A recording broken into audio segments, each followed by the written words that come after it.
मैं स्वागत करता हूँ आगाजीजों। चलते आज के वचन की ओर।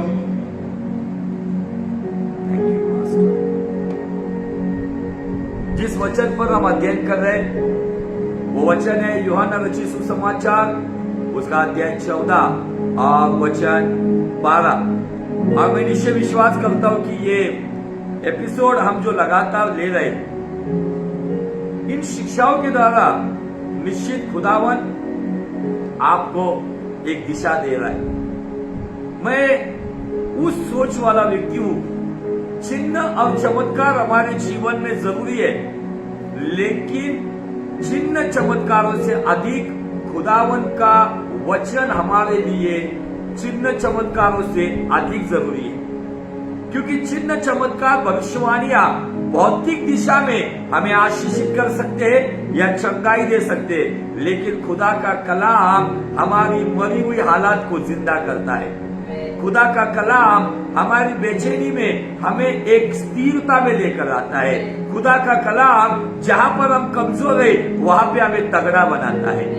इसलिए अनिल खान जी का जो गीत है उसमें एक वर्ड बहुत अच्छा लगता है मुझे, आसमानी रोटी हमको खिला दे, भरपूर करके रजा, कमजोर दिल को तगड़ा बना दे।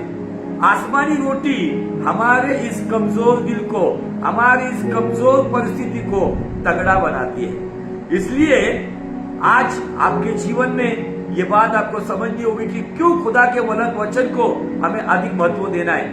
बहुत सारी मिनिस्ट्रीज ये 2 साल हो गए जो बड़ी बड़ी बातें करने वाली, सुपर नेचुरल वे में बात करने वाली, रिसीव फायर कहने वाली, बड़ी बड़ी भविष्यवाणियां बताने वाली, ये सारी बड़ी बड़ी मिनिस्ट्रीज आज के डेट में ठंडी पड़ी हुई है। इसके पीछे का कारण क्या है कि उन्होंने अपनी सेवकाई की जो नींव रखी थी, वो नींव उस समंदर के पास, जो किनारे के पास जो बालू कहते या रेती कहते, उस रेती पर बनाया हुआ उनका इमारत था, वो आज की डेट में पूरी तरह से नेस्तनाबूद हो गया। क्यों? क्योंकि जो घर चट्टान पर बनाया जाता है वही आंधी और तूफान का सामना करता है। आपने देखा होगा पिछले दिनों में न्यूज पर दिखा रहे थे, हमारे महाराष्ट्र में दाऊद के नाम का जो एक बड़ा तूफान आया था, अब ये तूफान पाकिस्तान की ओर चला गया है। लेकिन वो तूफान आया तब समंदर किनारे एक आलीशान बंगला दिखाई पड़ा। अब वो तूफान जैसे बढ़ रहा था, वो आलीशान बंगला जैसे ताश के पत्तों का बंगला बनाते थे बचपन में, सेम उसी की तरह से वो बंगलो पूरी तरह से नेस्तनाबूद हुआ। क्यों? क्योंकि रेती पर बनाया हुआ बहुत ही आकर्षक था, लेकिन चट्टान के ऊपर उसका नींव ना रखने की वजह से एक तूफान आया और उस बंगलों को नेस्तनाबूद करते गया। आपने देखा होगा पिछले कुछ साल पहले उत्तराखंड में जो भी कायनात का जो एक बड़ा हाहाकार मचा था और जो बादल फूट गए थे, उसमें आपने देखा होगा कि कितनी सारी इमारतें जो उस नदी के किनारे थी वो सारी बहकर चली गई। क्यों? क्योंकि नींव नहीं थी। आज के डेट में मसीहत में यही प्रॉब्लम है कि बहुत सारे लोग इन दिनों में बैकस्लाइड क्यों हो गए। आज के डेट में बहुत बड़ी बड़ी बातें करने वाले, अमेरिका का वीजा देने वाले, मुर्दा जिलाने वाले, फायर रिसीव करने वाले, बड़ी बड़ी भविष्यवाणियां बोलने वाले, आज की डेट में वो चुपचाप क्यों है? क्योंकि उन्होंने अपनी मिनिस्ट्री वरदानों पर बनाई थी, लेकिन धन्य वे लोग जिन्होंने अपनी मिनिस्ट्री फलों पर बनाई है। आमीन। मुझे आपको बताना है कि फल टिकने के बारे में बाइबल कहती है, लेकिन बहुत सारे लोगों ने आज अपने जीवन में कहीं ना कहीं वो नाकाम है। सुपर नेचुरल वे की बात करने वाले वही लोग आज आइसोलेशन में, सुपर नेचुरल वे की बात करने वाले लोग वही लोग आज ट्रीटमेंट के लिए तड़प रहे। कहा गया वो सुपर नेचुरल वे? तेल पानी बेचने वाले लोग, हमारा तेल लेके जाओ, हमारा पानी लेके जाओ, हमारी प्रेयर शॉल लेके जाओ, ये बड़ी बड़ी बातें करने वाले लोग आज खुद वो भी चंगाई के मोहताज बने हुए, जिन्होंने लोगों की बड़ी भीड़ दिखाई, बड़ी भीड़ में अपने पंडाल में जो चीजें उन्होंने बेची, लेकिन आज की परिस्थिति ऐसी है उनके पंडाल खाली पड़े हुए। क्यों? क्योंकि जो घर बालू पे या रेती पे बनाया जाता है वो ज्यादा दिन तक नहीं टिकता है, लेकिन धन्य वे घर जो वचन रूपी चट्टान पर बनाया जाता है, फिर आंधी आए या तूफान आए या सैलाब आए, कोई माई का लाल उस विश्वास के घर को हिला नहीं सकता, क्योंकि वो चट्टान वरदानों के ऊपर नहीं, किसी के बहुत अट्रैक्टिव भविष्यवाणियों पर नहीं, तो वचन रूपी बसी कहलाने वाली चट्टान पर जो घर बनाया जाता है, वही घर सभी परिस्थितियों में आंधी और तूफान का सामना डटकर करता है। आमीन। बहुत सारे लोगों को मैंने देखा इन दिनों में, बड़ी बड़ी बातें करने वाले, उनकी प्रार्थना की वेदी खत्म हो गई, जिनकी बड़ी बड़ी सेवकाई चल रही थी, बड़े बड़े प्रचार करते थे, टीवी प्रचारक थे, लेकिन ठंडे पड़े हुए। क्यों? क्योंकि उन्होंने गलत रीति से सेवकाई का नींव रखा हुआ था। लेकिन धन्य वे लोग जो वचन की नींव पर आज बने हुए, क्योंकि हमें विश्वास है कि इस संसार में सब कुछ खत्म होगा। पुराने नियम में आयशा नबी कहते हैं, घास सूखेगी, फूल मुरझाएगा, लेकिन खुदा का वचन कभी न सूखेगा। नए नियम में यीशु मसीह कहता है, आकाश और पृथ्वी टल जाएगी, लेकिन खुदा का वचन अटल है। और वो वचन अगर हमारे जीवन में, वो वचन जो इब्रानी 4:12 में पौलुस कहते जीवित और सक्रिय है, हमारी परिस्थितियों में वही वचन हमें अगुवाई करता है पवित्र आत्मा के द्वारा। यीशु मसीह यूहन्ना 6:63 में कहते, खुदा का वचन जीवन और आत्मा है, जिसने वचन को पाया उसने जीवन और आत्मा को पाया है। Hallelujah, praise the Lord. परमेश्वर चाहता है कि आज हमारे जीवन में इन बातों को हम समझे।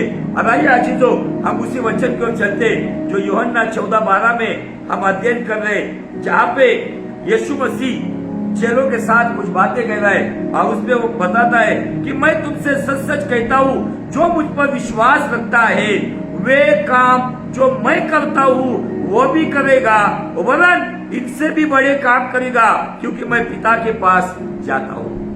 इन वचनों को लेकर ये कुछ दिनों पहले पावर मिनिस्ट्री वाले apostolic prophetic so called prophet, so called apostle, उन्होंने इस वचन को लेकर इसको गलत रीति से प्रचार किया। लोगों को कहा, देखो यीशु मसीह कहता है कि उसने जो काम किए ना, उससे भी बड़े काम हम करेंगे। आज तक है कोई माइकल दुनिया में कि यीशु से बड़े काम कर सके? मुर्दे जिन्होंने जिलाए ना, मेरा सवाल है उनके पास कि जाओ उस कब्र के पास रुको जिसको दफना कर 3 दिन हुए, जैसे लाजर की कब्र थी, वहां जाके मुर्दा जिलाओ, तो मैं कहूंगा हाँ, आप मिराकल वर्कर हो। आज कौन है इस दुनिया में जो पानी पे चल सकता है? वो हमारा बाप है। और हर एक बाप अपने बेटे को कहता है, बेटे मेरे से बेहतर बन जा। कोई बाप ये नहीं कहेगा कि मेरे से निचली दशा में रहे। इस संसार का पापी बाप भी रहेगा ना, तो अपने संतान को कहेगा, बच्चों मेरे से बेहतर बनो। तो ये तो परमेश्वर है। ये वचन के द्वारा वो पावर मिनिस्ट्री की बात नहीं कर रहा है, वो हमें कह रहा है, मैं पिता के पास जा रहा हूँ, अपने आप को अकेला मत समझो, मैं पवित्र आत्मा को भेजूंगा, जिसके द्वारा आप भी बड़े बड़े काम करोगे। बड़े काम क्या होते? चिन्ह चमत्कार करना, भविष्यवाणियां करना, प्रचार करना।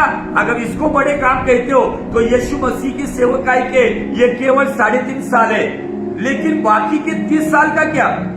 वो 30 साल वो कहा था, उसमें से सबसे बड़ा काम था कि यीशु मसीह उसी वक्त स्वर्गीय पिता की अधीनता में था, और उसी वक्त संसार के पिता यूसुफ के भी अधीनता में था।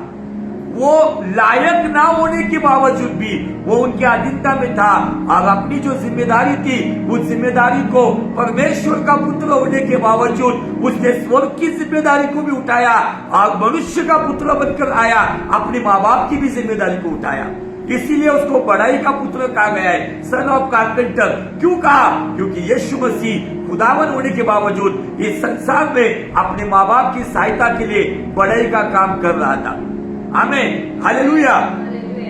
उस अधीनता के द्वारा जब उसका समय आया, तब कायनात के अंदर आसमान से आवाज आई।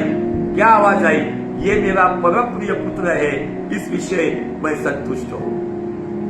उसके बाद वो यूहन्ना बपतिस्मा करने वाले के हाथ से बपतिस्मा लेता है, सेवकाई को शुरुआत करता है। ये सब बातें हम देख चुके। फिर अधीनता की बातों में हम कुछ बातों के ऊपर पिछले बुधवार को हमने गहराई से अध्ययन किया। उसमें से पहली बात थी याकूब का 4था अध्याय और वचन 7 में याकूब वहां पे हमें कहते हैं परमेश्वर के अधीन हो जाओ और फिर शैतान का सामना करो, तब वो तुम्हारी ओर से भाग जाएगा। आपको यहाँ पे शैतान का सामना करने से पहले एक बात बताई गई है, और वो बात है खुदावन के अधीन हो जाओ। परमेश्वर के अधीन होना मतलब केवल 24 घंटा रबा करते हुए अन्य भाषा बोलना नहीं। तो परमेश्वर के अधीनता में होना मतलब उसके वचन में 4 बातें हैं। वचन में आज्ञा है, वचन में प्रतिज्ञा है, वचन में उसका काम है, वचन में उसकी इच्छा है। जब वचन मेरे पास आता है, जब मैं किसी वचन को पढ़ता हूँ और वो वचन कहता है कि क्षमा कर और क्षमा मांग, तो परमेश्वर की इच्छा है, इसलिए क्षमा मांगना और क्षमा करना ये मेरा कर्तव्य है। अगर परमेश्वर का वचन कहता है be holy because I am holy, मैं पवित्र हूँ इसलिए पवित्र हो जाओ, तो मेरा ये फर्ज है हर हालात में मेरी दृष्टि के द्वारा, जुबान के द्वारा, कान से सुनने के द्वारा, संगति के द्वारा मुझे पवित्र जीवन जीना है। फिर लोग मुझे मूर्ख समझे या बुद्धिमान समझे। आज की डेट में अगर जब वचन को हमारे जीवन में हम प्रथम स्थान देते हैं, तो इसका मतलब कि हम खुदा की अधीनता में रहते हैं। और जो व्यक्ति इस तरीके से परमेश्वर के अधीनता में जीवन जीता है, वो शैतान का खुलेआम सामना करता है। वो शैतान से डरता नहीं है, शैतान उसको देखकर थरथराता है। बाइबल कहती है शैतान को यह धमकाने वाली बात नहीं है। अगर खुदा की अधीनता में हो तो आपका एक कदम काफी है। अगर किसी के घर में दुष्ट आत्मा काम कर रहा है, वो वहां से भाग निकलेगा। आमीन, हालेलुया। हमने देखा खुदावन की अधीनता में होना, फिर उसके बाद हम रिश्ते नातों में आए। रिश्ते नातों में बाइबल कहती है हे पत्नियों, जैसे तुम प्रभु के अधीन वैसे अपने अपने पति के अधीन हो जाओ। इसका मतलब वो स्त्री जिसकी प्रशंसा की जाती है, वो पहले खुदावन में अपना जीवन जीती है। आपको ये सोचना है कि क्या मैं परमेश्वर के वचन के अनुसार जीवन जीती हूँ क्या? बाइबल कहती है कि आपको जैसे प्रभु की अधीनता में हो, वैसे आपके पति के अधीनता में होना जरूरी है। बहुत सारे मसीह परिवार में गड़बड़ियां क्यों है पता है? कि वहां पे जिसके अधीनता में होना है ना, वहां पे उल्टा हुआ है। जिस परिवार में पत्नी हुकूमत करती है, जिस परिवार में पत्नी अपना अधिकार दिखाती है, 100% एक ब्लैंक स्टैम्प पेपर पे मेरा साइन ले लो, मैं आपको बताता हूँ उस परिवार में, सभी परिवार में गड़बड़ियां रहेगी। क्योंकि खुदा की एक प्रोसेस है या एक सीक्वेंस है, पिता, पुत्र, पति, पत्नी, बच्चे। लेकिन बहुत सारे मसीह परिवार में पिता पुत्र के बाद पति चाहिए, वहां पे पत्नी और पति। उसके लिए बहुत सारे परिवारों में गड़बड़ियां है। जिसको अधिकार दिया गया है, अधिकार लेकर आपको आपकी पत्नी को गुलाम नहीं बनाना है, उसी प्रेम से रखना है, उसी डिसिप्लिन से रहना है। एक डिसिप्लिन अपने परिवार को दिखाना है। ये बातें हमें इफिसियों की पत्री में पौलुस हमें सिखाता है। क्या सिखाता है? आइए उन वचनों को पढ़कर आगे चलेंगे। इफिसियों का 5वां अध्याय वचन 22, हे पत्नियों, अपने अपने पति के ऐसे अधीन रहो जैसे प्रभु के। इसका मतलब बहुत सारी पत्नियां आकर या स्त्रियां आकर कहते कि मेरा पति मेरा सुनता नहीं या कंप्लेंट करता है। उस व्यक्ति को पहले ये सोचना है, क्या आप प्रभु का सुनते हो? क्या आप प्रभु के वचनों पे चलते हो? क्या आपने प्रभु ने बताया उस तरीके से सहन करने वाली बातों के अनुसार आप धीरज का फल देते हो? मैं एक व्यक्ति की सेवकाई को जानता हूं, जिन्होंने एक बड़ी सेवकाई की। संस्कृत में उन्होंने परमेश्वर का प्रचार केवल भारत में नहीं तो भारत के बाहर जाकर भी किया। उनका नाम है पंडित धर्म प्रकाश शर्मा, जो राजस्थान के जयपुर के थे, जो पिछले 3 साल पहले प्रभु में सो गए। पंडित धर्म प्रकाश शर्मा ये व्यक्ति प्रभु में आने से पहले एक कट्टर मसीह विरोधी था। वो व्यक्ति जो गांधी जी के गोद में बड़ा हुआ, जिसके माँ बाप फ्रीडम फाइटर थे, जिसका जन्म जेल के अंदर हुआ, स्वतंत्रता सेनानी उसके माँ बाप थे, और उसकी माँ ने उसको एक जेल में जन्म दिया था। एक ऐसी महान हस्ती थी, उस जमाने की बड़ी हस्ती थी, टाटा बिरला की वो सारी पीढ़ियों को संभालने वाला, उनके फाइनेंस को संभालने वाला, लेकिन मसीहों के प्रति एक कट्टर विरोधी व्यक्ति था। और उसी कट्टर विरोधी विचार में उसने एक बिलीवर लड़की के साथ शादी की और उस लेडी का नाम था आशा देवी। और वो आशा देवी वो उस जमाने में प्रभु के महान दास होकर गए, भक्त सिंह के चर्च की थी। और जब शादी होने वाला था तो भक्त सिंह ने कहा, आशा, इस व्यक्ति के द्वारा आपको बड़ा सताव आएगा, लेकिन अगर आप धीरज रखोगे, जैसे आप प्रभु के अधीन हो वैसे आप अगर इस पति के अधीन रहोगे तो यह व्यक्ति प्रभु के लिए एक जबरदस्त सेवक बनेगा। आशा देवी को ये बात भक्त सिंह ने जब बताई, उसके शादी के 2 महीने बाद उसके परिवार में उसके पति ने सताव शुरू किया। रोज दारू पीकर आके मारता था। एक पंडित था, मैं आपको बताना चाहता हूँ, राजस्थान में जो हिंदुओं का जो तीर्थ क्षेत्र है उसमें से एक बड़ा तीर्थ क्षेत्र है जिसका नाम है पुष्कर। पुष्कर का वो महापुरोहित था, लेकिन उसके बावजूद सभी प्रकार की नशीली आदतों में था। बाहर एक जीवन जीता था, घर में एक जीवन जीता था। घर में आकर पत्नी को मारना पीटना, और हर रोज वो क्या करता था पता है? हर रोज उसकी पत्नी आशा देवी उसके पैरों में जूता पहनाती थी, लेस बांधती थी, उसको टिफिन देती थी। जाते जाते वो जूते का जो नीचे का सोल है उसके गाल पर लगा के चला जाता था, और उसको देखकर आंखें बड़ी करके उसको गलत सलत बोल के निकल जाता था। ऐसा करते करते पता है 14 साल निकल गए, लेकिन आशा देवी को पति का प्यार नहीं मिला। अब 14 साल बीत गए और उसको टेलीग्राम आया कि पास्टर भक्त सिंह उसको मिलने आने वाले। अब क्यों मिलने आने वाले? क्योंकि दूसरे दिन टेलीग्राम मिला, उसके दूसरे दिन उनकी शादी की 14वीं सालगिरह थी।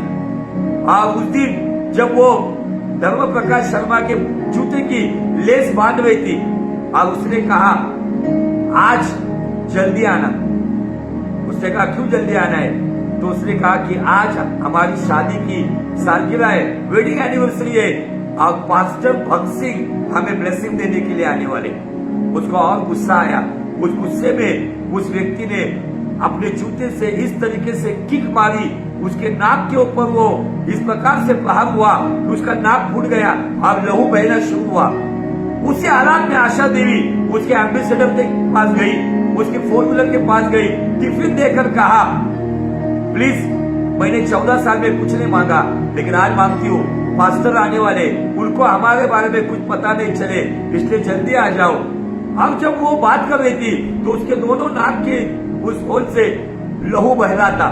अब उसी हालात में वो अपने पति के साथ बात कर रही थी। अब जब भक्त सिंह वहां से निकला, जोर से दरवाजा खींचकर कार का, जैसे वो आगे गया, आशा देवी का जो चेहरा उसके सामने आ रहा था, उसी चेहरे में उसे यीशु मसीह का चेहरा दिखा। और उस गाड़ी के अंदर वो घुटने के बल आया और फुट फुट के रोने लगा कि जिसको मैं 14 साल से, जिसको मैं बेरहमी से उसको मैं तकलीफ दे रहा हूं, लेकिन उसने अपने अंदर से यीशु मसीह को दिखाया। और उसी दिन भक्त सिंह का उद्धार हो गया। ये भक्त सिंह वही व्यक्ति है जिसने बहुत सारे राष्ट्रों में जाकर बाइबल का संस्कृत में प्रचार किया। और उसने भक्त सिंह को पंडित धर्म प्रकाश शर्मा ये है कि उन्होंने संस्कृत में अन्य देशों में जाकर प्रचार किया। आप जानते होंगे, उनको वेद, गरुड़ पुराण, महाभारत, रामायण, जितने भी हिंदू ग्रंथ है उनको मुंह बोली याद था। बहुत ही ज्ञानी लोग व्यक्ति थे वो, लेकिन उन्होंने कभी इन बातों को मिक्सचर करते हुए सुसमाचार नहीं सुनाया। उन्होंने बाइबल का प्रचार, उन्होंने संस्कृत से ही बताया, हिंदी में ही बताया।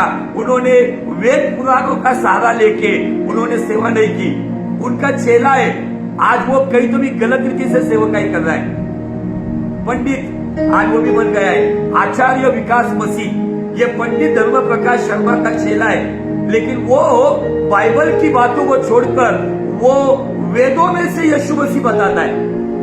मेरा सवाल ये, क्या बाइबल अपाइज है कि हमें वेदों का सहारा लेके सुसमाचार बताना? धर्म प्रकाश शर्मा ने इन बातों का सहारा नहीं लिया। निश्चित उन्होंने कुछ ट्रैक्स में वेदों के कुछ वचन लिए थे, लेकिन उन्होंने वेदों से अधिक उन्होंने बाइबल को अधिक प्रचार किया। आज ये बातें क्यों हो रही है? क्योंकि बहुत सारे लोगों को वचन के अलावा जो मिलता है ना, वो बहुत अट्रैक्टिव लगता है, क्योंकि वचन सुनने की आदत नहीं, वचन पढ़ने की आदत नहीं। यहाँ पे इस व्यक्ति का जो जीवन मैंने बताया, आशा देवी का, इस बेस पे बताया कि आशा देवी जैसे प्रभु के अधीन थी, वैसे ही अपने पति के अधीन थी, जो बेरहमी से पीटता था। और एक दिन उसका उद्धार हुआ और ये दोनों साथ में सेवकाई कर रहे थे। आमीन। मुझे आपको बताना है, पत्नियों अपने अपने पति के अधीन रहो, जैसे कि मसीह के। यही अधीनता एक दिन आएगा, आपको अधिकार में लेकर आएगा। जब तक आप अधीनता में नहीं चलोगे, तब तक आप अधिकार में नहीं आओगे। अगर इस जगह पर बहुत सारे पत्नियों ने बलवा किया, विद्रोह किया, बगावत की, आज उनका परिवार टूट गया है। आज वो कहीं पर भी नहीं है। एक पत्नी के साथ उसके पति का होना बहुत ही ऊंचे दर्जे का माना जाता है। फिर वो झुग्गियों में, झोपड़ी में रहने वाली हो या फ्लैट में या बंगलों में, लेकिन पति साथ में होना बहुत जरूरी है।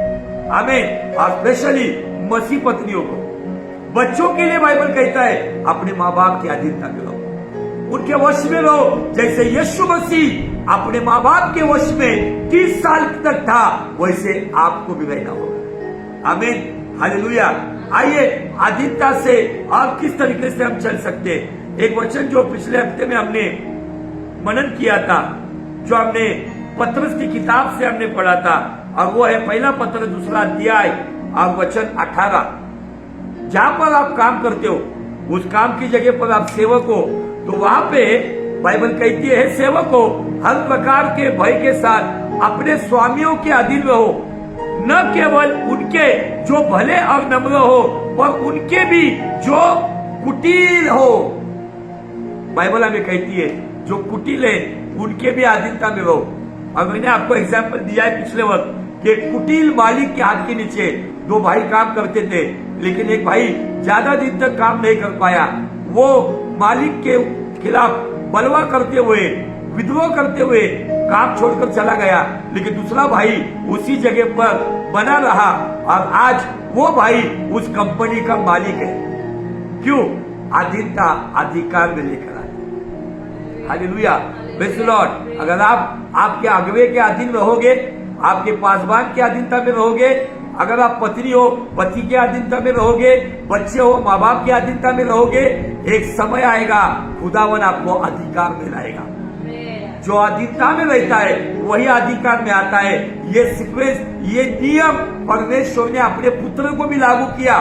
परमेश्वर का पुत्र होने के बावजूद वो साधारण मनुष्य के नहीं, अपने संसारिक माँ बाप के वश में था। इसलिए जब समय पूरा हुआ, जब वो सेवकाई को निकला, वो शब्द बोलता था, मुर्दा बाहर आता था, वो प्रार्थना करता था, अद्भुत चिन्ह चमत्कार होते थे। वो 5 रोटी लेके ऊपर धन्यवाद देता था, 5000 लोग खाना खाते थे। क्यों हुआ?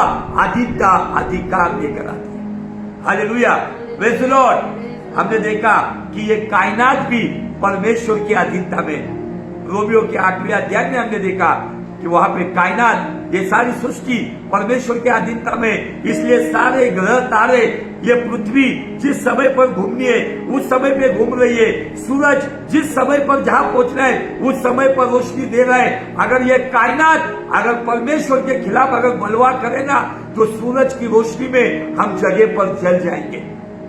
कायनात भी खुदा की अधीनता में है। यह सृष्टि चक्र खुदा की अधीनता में है। जानवर खुदावंत की अधीनता में है, लेकिन इंसान खुदा की अधीनता से बाहर चला गया। जानवर एक्स्ट्रा मैरिटल अफेयर्स नहीं करता है, लेकिन इंसान एक्स्ट्रा मैरिटल अफेयर्स कर रहा है। जानवर अभी भी जो सही दिशा में चलना है उस दिशा में चल रहा है, लेकिन इंसान उल्टा चल रहा है। ये सब बातें हमें क्यों बताई गई है? क्योंकि हम इन बातों को देखकर अपने जीवन को जांचे कि क्या मैं सही दिशा में चल रहा हूं। जो व्यक्ति परमेश्वर के अधीनता में, वो रिश्ते नाते के अधीनता में है, और वही व्यक्ति खुदा के अनुग्रह से एक समय पर अधिकारी बनता है। और एक व्यक्ति का जीवन आज हम देखेंगे, और उस व्यक्ति के जीवन से हम कुछ बातें गहराई से देखेंगे, और वो व्यक्ति है यूसुफ। यूसुफ के जीवन में 3 प्रकार के गड्ढे थे। आप कहेंगे कौन से गड्ढे? हमें तो एक ही गड्ढा पता है। यूसुफ को जब खुदावन ने दर्शन दिया, दर्शन में उसने जो बातें अपने माँ बाप को बताई, वो तारों की बात बताई, उस जो धान की जो गठड़ी बांधी जाती है वो 12 गठड़ियों की बात बताई। उसके घर वालों ने सोचा ये छोटा होने के बावजूद हम पर राज करेगा। उसको वो लोग हमेशा तकलीफ देने लगे, उसके भाई लोग उसको स्वप्नदर्शी बोल के उसको टीस करते थे, उसको चिढ़ाते थे। लेकिन यूसुफ को पता था मेरा दर्शन खुदा की ओर से। वो सहन करते गया। उसके भाई लोग उसके घर में उसके विरोध में थे। कोई कहेंगे सेवकाई में मेरे खिलाफ मेरा भाई है, मेरा बाप है, मेरी माँ है, तो उनके लिए यूसुफ एक बेस्ट रोल मॉडल है। यूसुफ को घर से कोई सपोर्ट नहीं कर रहा था, यूसुफ के लिए कोई वचन भी नहीं था, लेकिन यूसुफ उन परिस्थितियों में खुदा को देखकर खुदा के डर में चलता था, खुदा की अधीनता में था। एक दिन जब यूसुफ अपने भाइयों के लिए, उन भाइयों के लिए जो उसके साथ झगड़ा करते थे, वो भाई उसको जलील करते थे, उन्हीं भाइयों के लिए रोटी लेकर गया। और आपको पता है कि उस यूसुफ को एक सूखे गड्ढे में भाइयों ने डाल दिया। आप बाप को झूठी खबर फैलाई कि तेरा बेटा एक जंगली जानवर ने खा लिया। वो पहला गड्ढा कौन सा था पता है? वो गड्ढा था पारिवारिक नफरत का गड्ढा। मुझे आपको बताना है कि आप भले अच्छे मार्ग पे चलते होगे, खुदा के वचन में चलते होगे, लेकिन आपके घर में भी ऐसे कुछ लोग होंगे जो आपको नफरत के गड्ढे में देखते हैं। लेकिन यूसुफ ने अपने भाइयों के खिलाफ कुछ गलत शब्द यूज नहीं किए। जब उन्होंने देखा उसको मारने वाले थे, लेकिन उसका बड़ा भाई रौबेन कहता है मार के फायदा क्या है, इसको गुलाम बोल के भेज देते। वो दूसरे गड्ढे में पड़ा। वो गड्ढा था गुलामी का गड्ढा। पहले उसको इस्माइली लोगों को बेचा गया और इस्माइली लोगों ने उसको फिरौन के देश में मिस्रियों को बेचा। अब वो परमेश्वर का दास होने के बावजूद, कोई भी उसकी गलती ना होने के बावजूद वो दूसरे गड्ढे में जाके पड़ा। वो था गुलामी का गड्ढा। उस गुलामी के गड्ढे में उसके सामने एक बड़ी परीक्षा का सामना करना पड़ा उसको। उसकी मालकिन उसके साथ वो गलत काम करना चाहती थी, लेकिन यूसुफ वहां से नंगा भागा। लेकिन मुझे आपको बताना है, भले ही उस दिन उसने अपना चौला गवाया, अपना कपड़ा गवाया, लेकिन एक समय आया, यही अधीनता के द्वारा उसने मिस्र का मुकुट कमाया, ताज कमाया मिस्र का। मुझे आपको बताना है कि ये यूसुफ हमें बताता है कि भले ही तुम्हारे मालिक कैसे भी हो, नम्र हो या भले हो, शायद कोटि पर नम्र और भला था, लेकिन उसकी मालकिन जो एक कड़वी थी, एक गलत स्त्री थी, लेकिन वो उसकी अधीनता में था। जब उसने गलत रीति से उसका इस्तेमाल करना चाहा, वो वहां से भागा।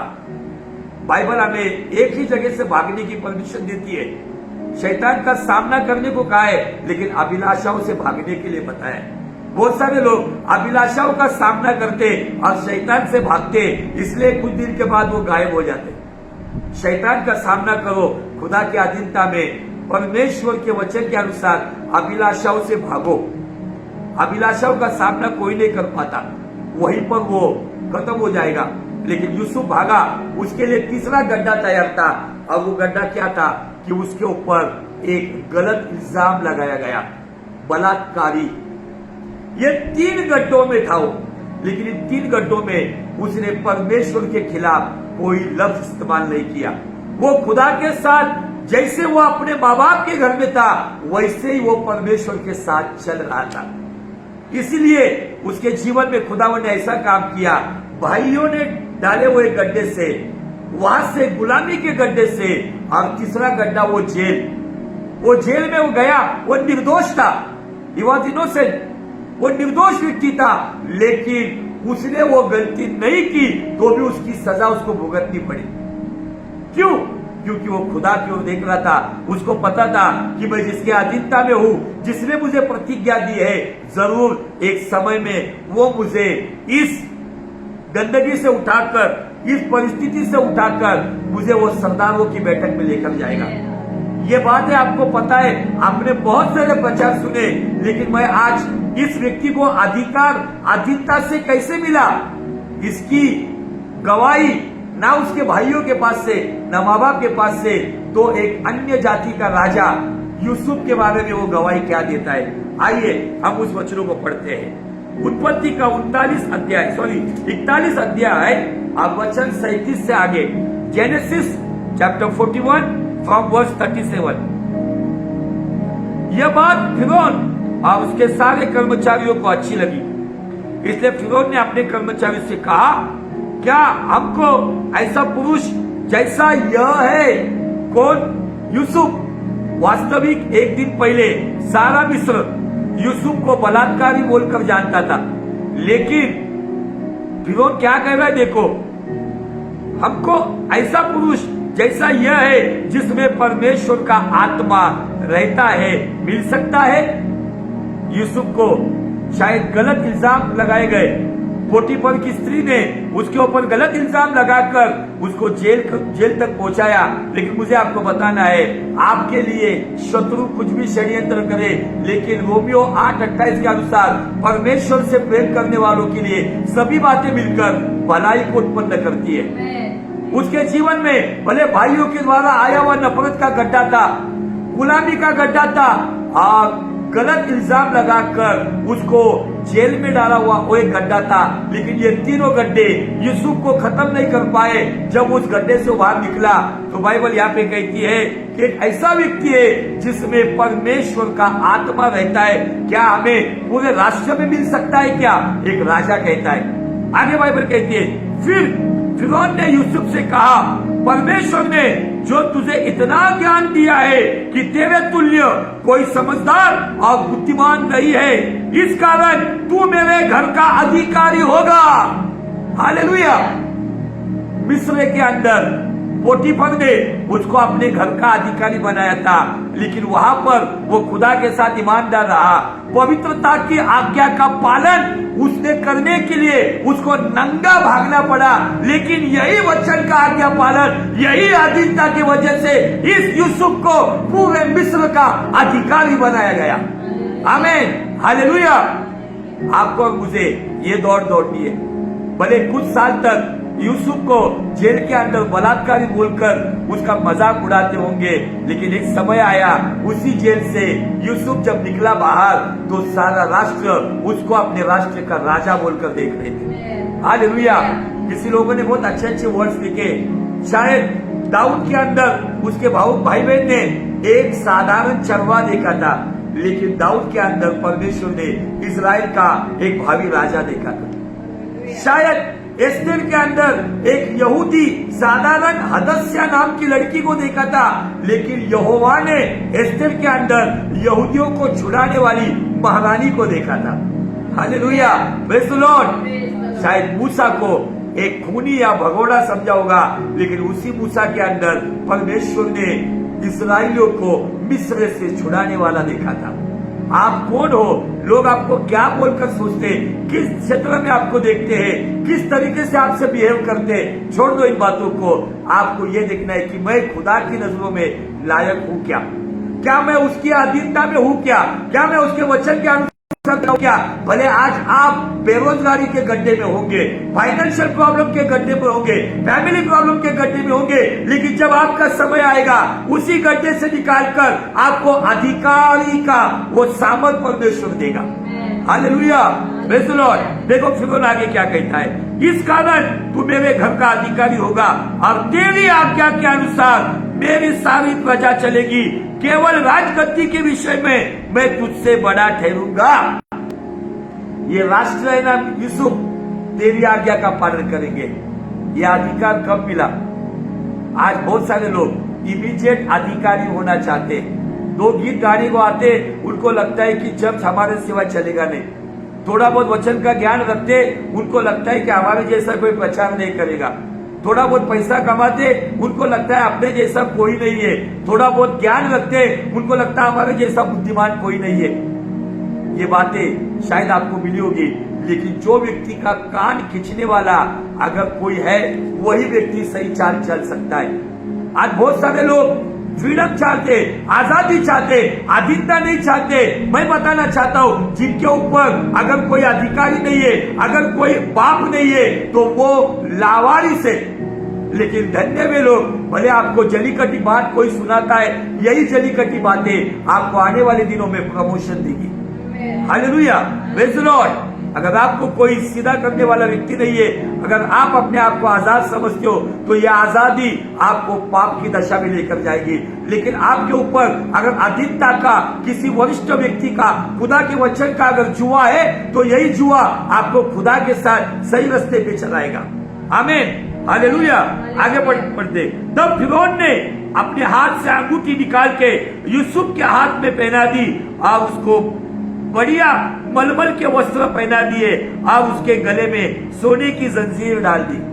3 वस्त्र है यहाँ पे, 3 चीजें यहाँ पे, अंगूठी अधिकार, मलमल के वस्त्र शान शौकत, और आगे बाइबल कहती है गले में सोने की जंजीर। ये सारी बातें जब जेल में वो था, शायद वो नग्न अवस्था में एक छोटा सा वस्त्र वो नीचे ढाकता होगा, लेकिन जेल से जब निकला तो बाइबल कहती है कि उसको अधिकार, वो अंगूठी सारे इजराइल के लिए सबूत था कि ये भी फिरौन के अधिकार का व्यक्ति है।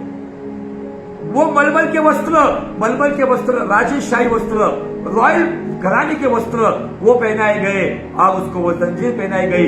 ये अधिकार उसके जीवन में सारे मिस्रों को, शायद उस दिन पोटीफर की स्त्री भी वहां पे होगी, उसने सोचा होगा मैंने जिस व्यक्ति पर गलत इल्जाम लगाया, लेकिन आज उसी व्यक्ति को मुझे दंडवत करना पड़ रहा है। देखो आगे क्या हुआ,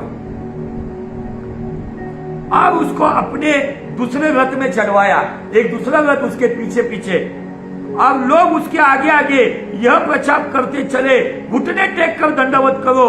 और उसने उसको मिस्र के सारे देश के ऊपर प्रधानमंत्री ठहराया। फिर फिरौन ने यूसुफ से कहा, फिरौन तो मैं हूं, पर सारे मिस्र देश में कोई भी तेरी आज्ञा के बिना हाथ पांव नहीं हिलाएगा। हालेलुया। शायद वो जेल में वो गुनहगार था, कैदी था, लेकिन वो जेल से जब बाहर आया तो सारे मिस्र में घूम रहा था।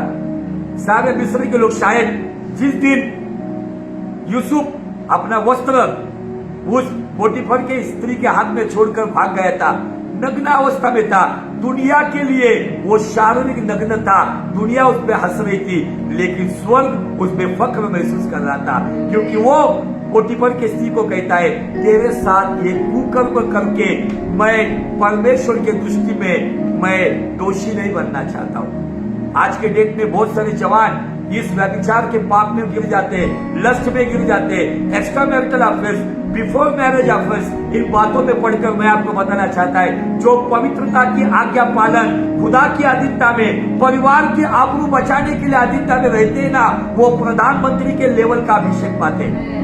खुदावन ने उसको ऐसा ऊंचा उठाया, अपने देश में उस गड्ढे से निकलकर वो गुलामी के गड्ढे में आया, गुलामी के गड्ढे से जेल के गड्ढे में आया, लेकिन उस गड्ढे से जब वो निकला तो उसी देश का प्रधानमंत्री बोलकर उसको घोषित किया। क्यों हुआ ये? बाइबल का वचन सत्य, जो अधीनता में रहता है वही अधिकार बनाता है। आज के डेट में मैं आपको बताना चाहता हूँ, परमेश्वर के लोगों, इन वचनों के ऊपर गौर फरमाओ, अध्ययन करो, और जो सीक्वेंस हमें वचन का दिया गया है उसको फॉलो करो। परमेश्वर से प्रेम करना मतलब, यूहन्ना उसके किताब में 1 यूहन्ना 5:3 में कहता है, खुदावन से प्रेम करना मतलब उसकी आज्ञाओं का पालन करना। सभी प्रकार की आज्ञा, खुदा के साथ चलने की आज्ञा, परिवार की जिम्मेदारियों की आज्ञा, पवित्र जीवन जीने की आज्ञा, अच्छी संगति की आज्ञा, अपनी व्यक्तिगत आराधना की आज्ञा, खुदावन के साथ समय बिताने की आज्ञा, इन सारी आज्ञाओं के पालन में हम खुदा के अधीन रहते, परिवार के अधीन रहते, हमारे वरिष्ठों के अधीन रहते, हमारे बॉस के अधीनता में रहते। जब हमारा समय आता है, हमारी जगह बदलती है। आपका समय आएगा, आपकी जगह सडनली एक दिन में बदल जाएगी। जैसा यूसुफ एक रात पहले जेल में था, दूसरे दिन सुबह उस देश का प्रधानमंत्री बन गया। हालेलुया। क्यों? यह है अधीनता। अधीनता अधिकार को लेकर आता है, और यह अधिकार हम जब यीशु के नाम में बोलते वैसे होता है। इसलिए आप कितने भी बड़े क्यों ना हो, आप जिस चर्च में हो, भले आपके पासवान एक साधारण व्यक्ति होंगे, भले आपको कितना भी बड़ा अभिषेक मिले, आपकी प्रार्थना से दुष्टात्मा निकले या मुर्दा जीवित हो या आपके बड़े बड़े प्रचार हो, लेकिन आप कितने भी बड़े क्यों ना हो, लेकिन आपके वरिष्ठ अगुवे के अधीनता में आप रहोगे, तभी वो अभिषेक बहता रहेगा। अन्यथा जो आजादी चाहता है, जो फ्रीडम चाहता है, उसका कुछ दिन के लिए काम चलेगा, उसके बाद वो भटक जाएगा, क्योंकि हमारा कान खींचने वाला अगर कोई नहीं है तो हम बहक सकते हैं। आमीन। खुदावंद चाहता है इन वचनों के द्वारा आपको आशीषित करें। हमने शुरुआत किया था कौन से बड़े काम, ये है बड़े काम। बाइबल कहती है जिसको गुलाम बोलकर जिस देश में भेजा गया, उसी देश का वो प्रधानमंत्री बहुत अच्छी बात कहता है, मैं नाम के लिए हूं, लेकिन इस देश में तेरी आज्ञा के सिवाय कोई हाथ पैर नहीं हिलाएगा। Wow, what is authority. ये अथॉरिटी परमेश्वर देना चाहता है, ये अधिकार देना चाहता है, और उनको मिलेगा, स्पेशली जवानों को यह अधिकार मिलेगा। अगर जवान अपनी जवानी के दिनों में पवित्रता से जीवन जिएंगे, अपने माँ बाप के अधीनता में रहेंगे, अपने अगुवे के अधीनता में रहेंगे, यही जवान आने वाले दिनों में यूसुफ का अभिषेक पाकर बड़े बड़े लोगों पर नियुक्त किए जाएंगे। Hallelujah, praise the Lord. जो अधीनता में रहते हैं वे अधिकारी बनते हैं। अगर आपको अधिकारी बनना है या आपको नौकर बनना है, यह आपके हाथ में। खुदावंद ने हम इन वचनों के द्वारा बहुत अच्छी तरह से समझाए। मैं चाहता हूं कि अगर खुदावंद ने आपको इस वचन के द्वारा आशीषित किया है, परमेश्वर की महिमा के लिए ज्यादा से ज्यादा इस वीडियो को फैलाओ। फिर से एक बार मैं मध्य प्रदेश माऊ से